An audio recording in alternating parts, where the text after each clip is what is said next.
Aqui no Amar, contamos histórias reais de pessoas como eu e você. Histórias de superação, luta e, acima de tudo, amor.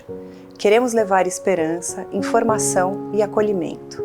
Por isso, agradecemos a HDI Seguros por acreditar e patrocinar essa rede de amor. Tudo mudou quando sofri um acidente de carro com a minha filha de quase 3 anos.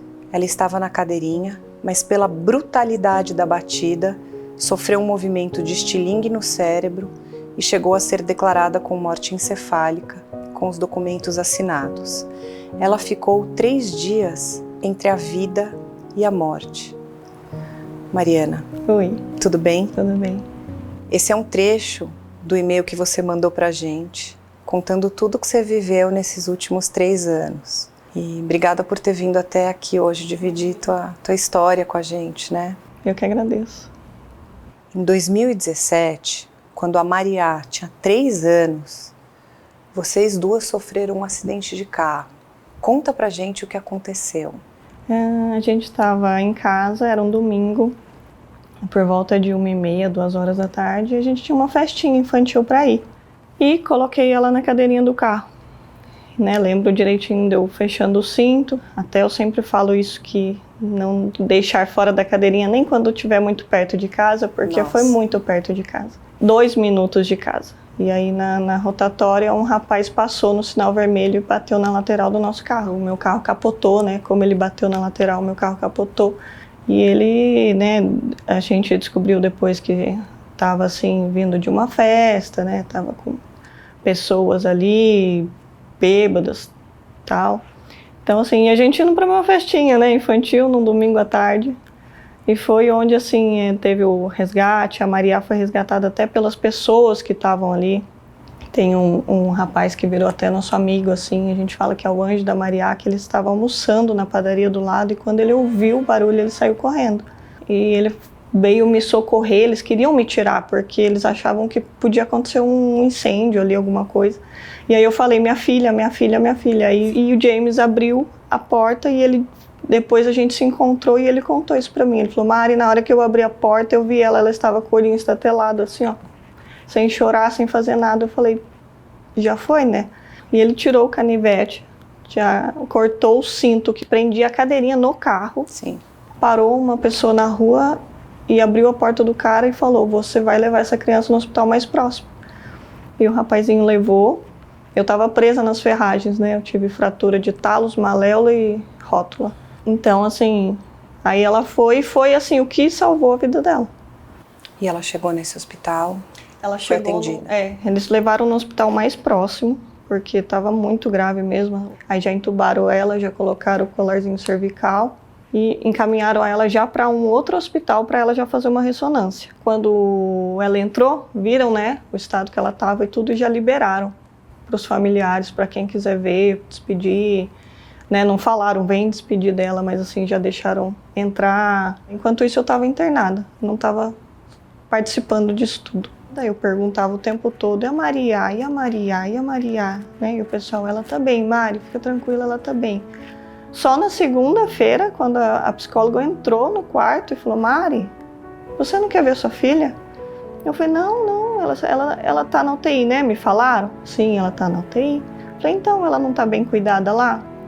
E ela falou assim, vamos fazer o seguinte, eu vou lá, eu vou tirar uma foto dela, eu vou te trazer, você vai ter esse tempo de enxergar o que foi que aconteceu, e você chora tudo que você tiver para chorar aqui, e depois você vai. Que daí ela me trouxe a foto, e aí me vinha, né? Como que eu tinha saído de casa com a minha filha de vestidinho e aquela foto daquela criança careca com drenos na cabeça, drenos no pulmão, em coma, cheio de fio.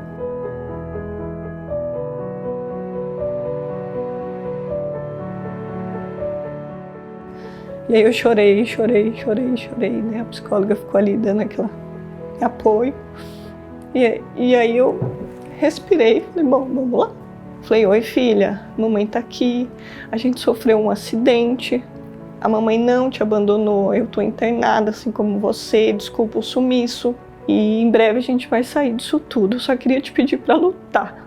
Luta, o máximo que você puder. Luta que tem muita massinha pra gente brincar. Luta que tem parquinho pra gente ir, luta. E aí o coração dela disparou. Como é que foi o processo de recuperação dela, Mari? Ela ficou 10 dias em coma. Por um tempo tentaram tirar, né, um pouco, diminuir os remédios dela de sedação. E aí ela teve convulsão. Com 10 dias tiraram, ela acordou. Tiraram do respirador, né, respondeu muito bem. E aí foi sem parar. Aí ela já acordou, ela já abriu o olhinho, minha mãe estava com ela. E aí durante esse período que ela foi acordando, aí já foi vindo as notícias. Ela não vai mexer mais, o lado direito dela você vê que está todo paralisado. E aí a gente falava, não, ela apertou a mão, não apertou. Ela apertou porque foi, né, um reflexo. Sempre assim, notícias. Hoje a Maria está com 5 anos. Como é a Maria hoje? Quando ela teve alta como um recém-nascido, grandão. Não mexia, não sustentava o pescoço. E aí foi passando 2 dias, ela sustentava o pescoço. Passava 2 dias, ela sustentava o corpinho. Passava mais 2 dias. Então, assim, ela teve um acompanhamento de uma fisioterapeuta, né? Então, assim, ela foi adquirindo tudo de novo. E criança, né, não tem essa noção de o que foi que me aconteceu. Ela simplesmente ia. E aí, quando deu 30 dias, foi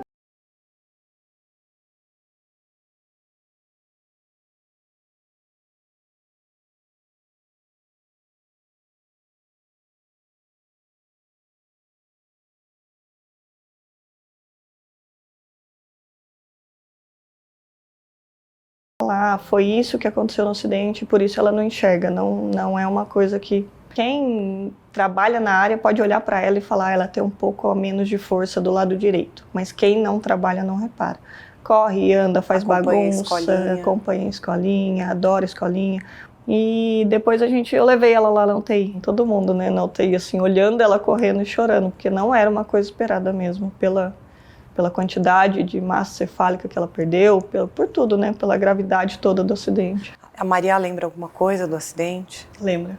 Ela, durante um pouco tempo depois, ela começou a falar assim, mamãe, eu não queria ter te deixado sozinha no carro. Mamãe, eu achei que você tinha ido embora, mamãe.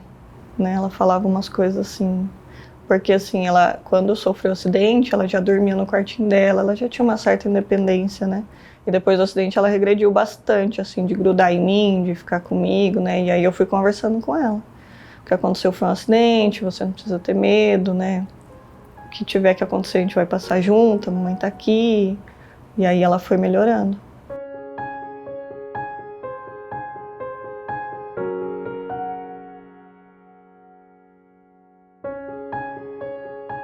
Depois de 1 ano do acidente de vocês, você engravidou. Mas aí no início da gestação você teve uma notícia ruim. O que aconteceu? Fomos fazer o primeiro exame, né? O exame da translucência nucal. E estava alterado. Ela falou, só um minutinho que eu já vou falar com vocês. E aí eu já comecei a chorar, né? A bebezinha estava toda hidrópica, que fala que é inchada, estava com água em todos os órgãos. Já estava com derrame pleural, tinha um cisto muito grande no pescoço. E ela falou assim, a chance muito grande de 95% de ter um aborto, né? A situação que está aqui, né? Mas vamos acompanhar, vamos ver o que vai acontecer. E aí eu terminei de chorar e eu olhei para o meu marido e a gente falou, bom, a gente acreditou na Maria, vamos acreditar também que vai dar certo, né? E aí no próximo exame que a gente foi fazer, 2 semanas após esse inicial, já tinha regredido tudo. Aí foi desse exame até a hora dela nascer, estava tudo perfeito nos exames. Ela nasceu bem, foi um parto hospitalar natural, respirou, veio pro colo, mamou. E aí com 15 dias de vida, no exame de rotina, vocês tiveram mais um susto. O que aconteceu? A pediatra achou que ela tinha um pouco a respiração cansada e ouviu um sopro. E aí ela falou, vocês conseguem fazer um eco? Eu falei, sim. E aí eu comecei a ligar em todos os lugares e consegui para 3 dias depois. Mas nesses 3 dias eu fiquei tranquila, não pensei que pudesse ser algo tão grave, porque eu tinha feito exame do coração na barriga, já tinha dado que o coraçãozinho dela era normal. E a gente foi fazer. Chegando lá, a médica explicou que era um caso bem grave, né? Era uma coarctação da aorta, hipoplasia do arco aórtico e múltiplos buraquinhos, né? CIA e CIV. E ela falou, não sei como ela tá tão bem. E aí ela falou, eu posso já encaminhar vocês para uma UTI daqui. Então ela já chamou uma ambulância e a gente já foi 10 dias esperando a cirurgia, fomos transferidos para São Paulo. Ela não operou nessa circunstância porque ela acabou pegando uma infecção que virou sepse, né? Ficou muito grave, voltamos para nossa cidade de origem, aguardamos ela melhorar, tomar os antibióticos, 14 dias depois fomos enviados de novo, transferidas, e aí ela fez a cirurgia. Foi tudo certo? Foi. Só que 15 dias depois vocês precisaram voltar para o hospital? Sim, ela teve alta e fomos para casa. Ficou bem em casa, estava bem. Só que ela começou a ficar com a boquinha roxa, né? Já era novamente uma infecção. E aí eles falaram que foi uma infecção no local da cirurgia. Aí acabou o antibiótico, os dias de antibiótico, ela voltou a ficar muito mal. Foi transferida para UTI. E aí já veio aquela coisa de... Então é o coração. Não era só uma simples infecção. E, né, aquele... Falando de novo, né, que talvez ela não fosse aguentar, que talvez ela fosse muito fraquinha, ela, né... O que aconteceu com ela na UTI daí? Eles não sabiam o que ela tinha, então novamente ela aguardou para ir para São Paulo. Chegando em São Paulo, ela ficou infectada muito grave de novo. E aí até que chegou um dia, o médico sentou na minha frente e falou, Mari, deu. A Elis está com falência múltipla de órgãos, né? Os exames apontaram que o fígado já não está funcionando, o pulmão já não está funcionando. Ela não está mais fazendo xixi faz tempo, né? Então, assim, também já não está funcionando os rins. E liga para o seu marido. Você consegue ligar para ele, que assim que ele chegar, a gente vai diminuir todas as medicações para ela poder ter essa partida tranquila. Só que conforme ia passando a madrugada, começou a fazer xixi sem parar. O pulmão dela, que ela estava já 100% na máquina, já voltou a funcionar também. Conforme eles foram diminuindo as medicações, ela foi respondendo. Então, quando amanheceu, ela estava melhor. Nunca esteve tão bem quanto ela estava naquela manhã. Ela abriu o olho, ela olhava para mim, ela chorou, ela fazia as carinhas que ela fazia quando ela estava bem, né, de enrugar a testinha, e olhava para mim. Um dia ali eu estava do lado dela ali, em oração constante, e eu senti Deus me pedindo, faz um propósito comigo de oração de 8 dias. Falei, faço. E aí ela foi melhorando sem parar. Eles foram tirando todas as medicações, ela ia aguentando, e eu ficava pensando, poxa, então o 8º dia vai ser, não sei, alguma coisa muito boa vai acontecer no 8º dia. E eu fiquei esperando. E aí foi que eles falaram para mim que, como ela já estava em cuidados paliativos, ela não poderia ser, o coraçãozinho não poderiam ser reanimada. Cuidados paliativos é isso, pensar nela, no melhor para ela.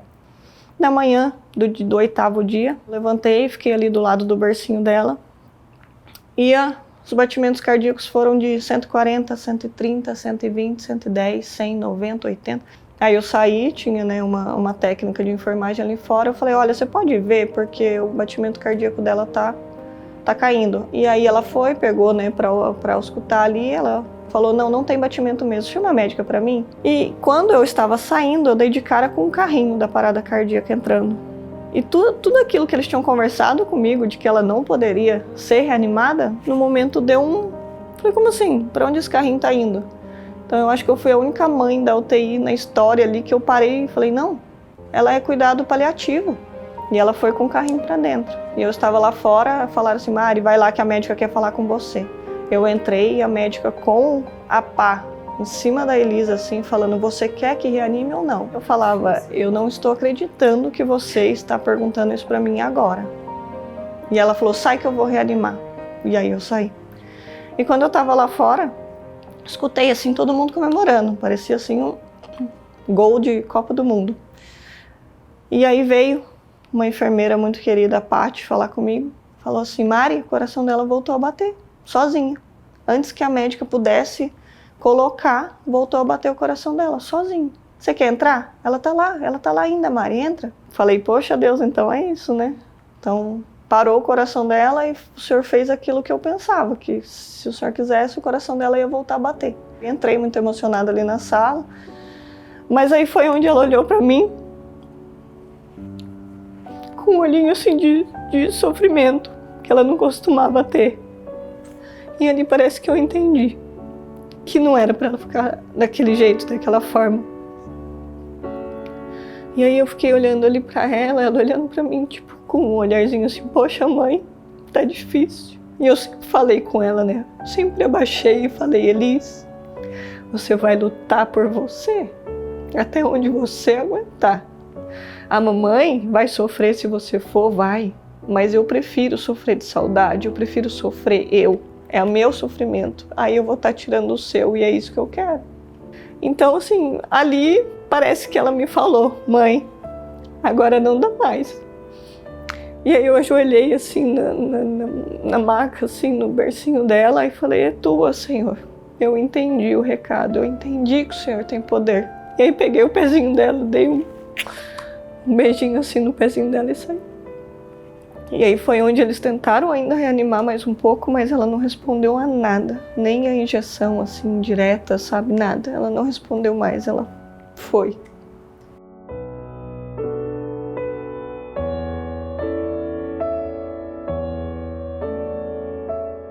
Tudo muito recente, vai fazer 3 meses agora. Como é que você está encarando esse luto? Eu fiquei muito mal durante 3 dias. Muito mal mesmo. E aí, nesse final do 3º dia, eu com essa minha conversa com Deus, Deus falou, por que você tá tão triste? Da tua filha tá aqui, tá bem, tá sem dor. Parece que mudou uma chavinha em mim. E hoje eu choro de saudade, eu choro pensando como ela estaria com 8 meses. Então eu fico imaginando que ela estaria engatinhando, né? Mas eu não choro mais com aquela dor. E aí foi onde eu comecei a relacionar o acidente da Maria com a perda da Elis. Eu entendi que o milagre que aconteceu com a Maria dela ter ficado, com a Elis aconteceu também, mas não foi o fato dela ter ficado, foi um processo, né? Entendi que milagre é o processo, não é o final, não é Deus fazer aquilo que eu queria que Ele fizesse, né? Então, assim, eu me baseio muito no que aconteceu no acidente para eu continuar caminhando. Fé é isso, é eu acreditar, por mais que eu nunca tenha essa resposta. Por que a Elis se foi? Por que você levou a Elis? Não sei. Não é uma resposta que eu preciso ter, assim. Como é que a Maria lidou com tudo isso? Da melhor maneira possível, mais madura que muitos adultos. No dia que a Elis faleceu, eu nem tinha falado, ela já fez um desenho que a Elis estava no colo de um anjo. Então, assim, eu fui falar com ela, ela já falou, eu já sei, eu já sabia. Então, ela lidou assim da melhor maneira. E hoje